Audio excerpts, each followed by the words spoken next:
Unbound Theatre presents The Chronicles of Professor Chronomier, Temper and Temporality, written by Dario Knight and performed by Erika Sanderson.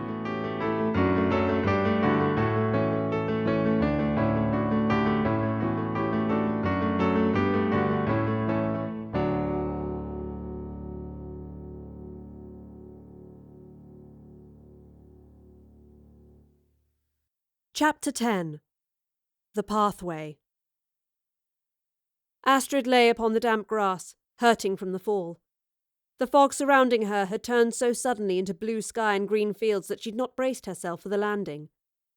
Though not a lengthy drop, and one causing no injuries, the tumble through the mist had left her dizzy, and she lay waiting for the sky to stop spinning. "Oh, my dear girl!" a familiar voice rang out. She braved lifting her head to follow it, and her eyes widened. "It's you!" she cried. "You know me?" the woman frowned. "No, don't get up too quickly. You might have broken an arm or—" "I'm fine. Look, Mrs. Camberwell, I need to tell you something about Rivers. I'm sorry, but you're mistaking me for someone else. Perhaps you hit your head." "Now don't start playing silly beggars," Astrid admonished as she got to her feet. "You're Jane Camberwell." The woman's look of puzzlement deepened. "My given name is indeed Jane. However did you know that? But my married name is Blackall." "Blackall? What the—" Astrid cut herself off as she saw another familiar face pacing towards her. "What's going on here?" a deep voice demanded. "Jane? Who is this girl?" No, not you, not again." Astrid backed away and put out an arm to ward him off. "There's no need to be frightened, dear girl," Jane Blackall assured her. "This is Rivers," Astrid spat. "Mr. Rivers of Wickfield Park." "What a lot of nonsense. Never heard of the place," the man chuckled. "Name's Richards, not Rivers." "Call yourself what you like. I know that face. Don't you come near me." "Mrs. Blackall, send for Dr. Churchill immediately," he muttered aside, and the woman who shared a face with Mrs. Camberwell retreated into the distance. He watched her go, and when she was out of earshot, he turned back to Astrid with a malicious grin. "You are Rivers, ain't you?" Astrid asked as she took another step back, ready to swing for him if he moved towards her. "Sounds like one of mine," he said. "You came through the fog." "What fog?" "Don't bother with lies, they're so dull. I saw you fall." "What of it?" He sighed with impatience. "Oh, give the act a rest. Who sent you? Pavel? Kiel?" Astrid's frown spoke for her. You really are something different, aren't you? How did you get into the Nexus?" "Make up a lot of words, don't you? What's a Nexus?" "Allow me to educate you." With the speed of a viper, he grabbed Astrid's arm and spun her around. Behind her was a wall of fog, rushing towards her as the man with Rivers' face threw her into it. In an instant she emerged in a city. The tall buildings reminded her of the royal court at Westminster. Fancy carriages trundled up and down the roads, and pavements were filled with dandified men and women. "You passed through them with ease. A seasoned traveller, I take it." She span on the spot, but could not see the man nearby. She froze when a familiar face appeared through the crowd. It was Jane, only dressed in a fine gown, and accompanied by Rivers? Oh, don't be tiresome, the now disembodied voice chided. "Rivers, Richards. This one's Rawlings, I believe." "They're all you." Well done, came the sarcastic reply. "And Mrs. Camberwell." Something tugged at her arm. For a fleeting moment she saw Richards, then another bank of silver mist hurtling towards her. Now she was on a farm. There in the distance, throwing scraps to the cows, was the same woman again. "Jane!" Astrid cried, and the woman looked up, beholding not the young girl but a man approaching on a horse. That face again. "Rutherford, if you were wondering." The ever-present voice chuckled. "Always her, though. She's always Jane." Catching on. Again she was spun around through a bank of fog, and again she found herself somewhere else. She whirled through all manner of environments, the banks of a river, halfway up a hillside, the sands of a beach, a tiny village, and every time there was Jane beside the tall man with many names. "What do you want with her? Who is she? Why is she so special?" The man laughed. What? Oh, now that really is one step too far with the ignorance. Who is she? By the stars. "Astrid!" another voice called, like a light through the darkness. Astrid grinned. "Prof, where are you?" In an instant, Richards was beside her, looking up at the sky in angry confusion. What the? Nexus! Nexus, there's an intruder!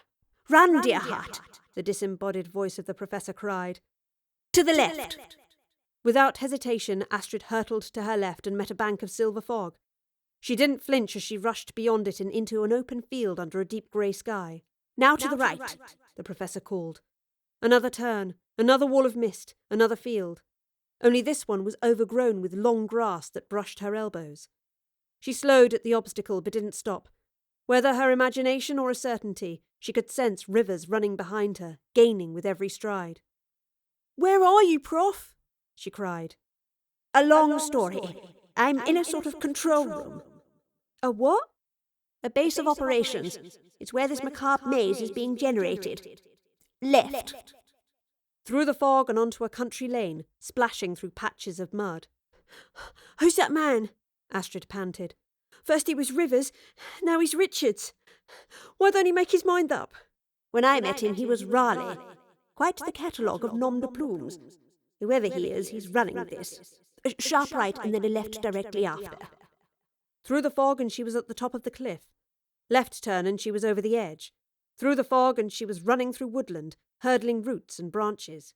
"How do you find out about it? And where have you been? It's been weeks." "I was stuck in one of these little illusions, just like you, but I managed to break out of it. Now I found the hub of it all. Quite a scientifically spectacular setup he's got here. Left.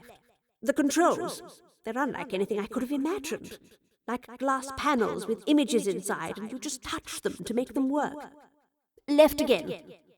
Through the fog and onto another city street, dodging indignant pedestrians. "How do I get out as well?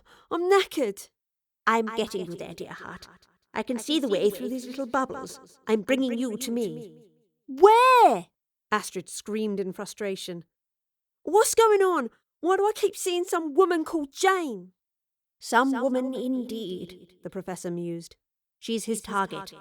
This Raleigh fellow's done something to the very matter of time itself. He's changed her personal history. I can't fathom how, but he's created a web of duplicate worlds. The same life lived over and over again, but taking a different path in each one. Alternative lives like the branches of a tree sprouting from the trunk. Right." Through the fog and to the top of a hill above the clouds. Astrid stopped and looked out in awe. "Where am I?" "Nearly out. Just one more leap and you'll be back with me." "What does he want with her, this Jane? Why is he meddling with her life like this? And how'd we end up stuck in it?" "We were unlucky. We happened to land at the point in history he created the diverging branches. 1801. I think only those adept at time travelling can pass through the fogs. They're a sort of gateway between each of the different Jane's lives. Most of the time it spits you back into the same one, only a little further on. But if you can navigate them, you can move between them, or escape entirely. Are you ready?" Astrid stood looking out at the sky. "Is he trying to hurt her?" "I don't know," the professor said quietly. "Take me back. Just leap forward. You won't be harmed, I promise." "No," Astrid said calmly. "Back to Jane Camberwell. I'm bringing her with me." "Astrid, we can't. I ain't leaving her. How do I get back?"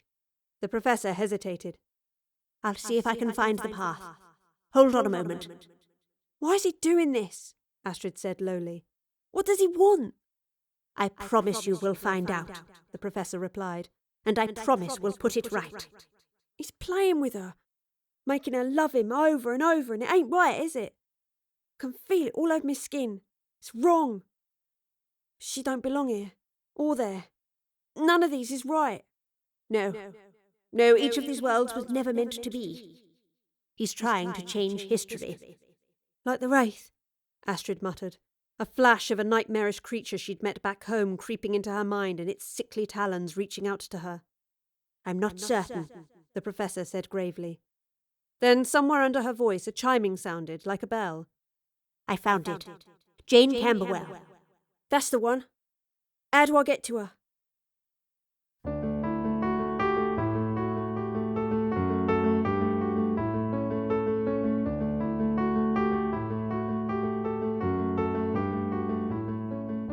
The Chronicles of Professor Chronomier, Temper and Temporality. An Unbound theatre production, written by Dario Knight and performed by Erika Sanderson, with music by Kevin MacLeod.